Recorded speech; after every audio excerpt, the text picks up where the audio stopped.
So Aaron Jones and the Green Bay Packers have agreed to a $48 million extension. The extension lasts for 4 years, and it's about $12 million a year, $13 million in signing bonus, and I think the cap hit for this year is only going to be around $5 million. Um, but I really don't understand this move. If you're the Green Bay Packers, um, I thought it was pretty obvious, and this is something I continue to think and say.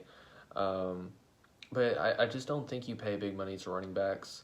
I think that there's more examples than not that, running backs, they have short shelf lives. And, as soon as they get a contract, that's usually when their play diminishes.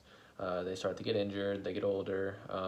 They're only really good for about 4 to 5 years. And, it's kind of sad because, if you're a running back, you have 4 years under contract. If you're a first round pick, it's 5. So a lot of these running backs, they don't get the opportunity to get big money, so they will take it when they can. And I'm certainly happy for Aaron Jones. He got a great contract. I don't know exactly what the guarantees are at signing, but whenever you can get $48 million and you're a running back, kudos to you. But if I'm the Green Bay Packers, this doesn't make sense to me, because even though Aaron Jones is a good player, just running backs are replaceable. Let's look at the stats. On the ground, had 1,100 yards, 9 touchdowns, 5.2 or 5.3 yards per carry, which is really, really good. Last year he had 16 touchdowns on the ground. He can receive. He is a dual threat. He's not a McCaffrey, or a Kamara, but he can still get it done through the air. But the reason why I don't think this makes sense is because you have 2 running backs. One's currently a free agent. You have A.J. Dillon, your second-round pick last year. He didn't do a whole lot last year, but at the end of the year, he really hit his stride, in the playoffs, and overall he had a 5.3 yards per carry, and I really like what I saw from him. He's a bruiser. He's someone that can play in between the tackles, and then also Jamal Williams. I think he's really underrated. 2 out of his 4 years, he's got over 500 yards, and in most of those seasons he was short of getting that. He's not an amazing player, obviously. He's not a number one. But, I really like those 2 because whenever Jones was out the game and they put one of those 2 in, they really had success. So, I feel like they could have addressed this situation, in the diminishing parts of, free agency once the big names are signed. You could even got another back in the draft, later rounds, maybe a day 2 or a day 3 pick. But the reason this doesn't make sense for me financially is the fact that you have Corey Linsley, who just signed with the Chargers. He ended up leaving, and you have Robert Tonyan.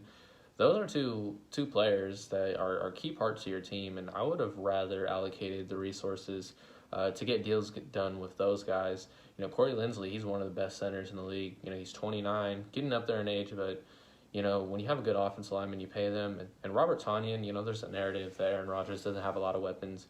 But he had a huge breakout year, and I would have emphasized keeping him. I think he had double-digit touchdowns for the first time ever. But, when you look at some of these recent extensions, Zeke, 6 years, $64 million, didn't live up to it at all. He's looked rather subpar. He looks slow, out of shape. Christian McCaffrey, mega extension, phenomenal dual threat running back. He was hurt last year, and what happened? Mike Davis stepped up, played really good. He's not Christian McCaffrey, but for about 16 times the price. Todd Gurley, first year into extension, he was cut. He had knee problems. He just couldn't hit the hole the same. Then you had David Johnson. I think he was in MVP discussion like 2016, 2017. He had an amazing year, was a dual threat, and now he's on his second team with the Texans and hasn't lived up to the contract either. Even guys like Joe Mixon, who I really like, last year missed a whole bunch of time, and I just don't think it makes sense to sign a running back. There are reports that he had bigger offers in free agency, and that's wild to me. I'm guessing it's Miami. Try to get another weapon in there with Tua, help that offense. But I don't like this move. I would have tried to re-sign the center.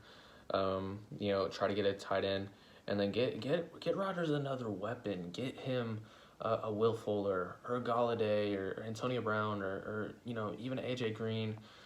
You want to get Rodgers as many weapons because it's his team, and Aaron Jones, he's a good compliment, but I just don't think he's going to live up to his contract. He probably won't finish it. He'll probably get cut. But good for him. And if I'm the Packers, I think this move overall makes you worse in the fact that you lost your center and your tight end. But we'll see. Maybe I'll be wrong, and maybe he'll be the MVP for the next 3 years. But this is just a move I don't agree with.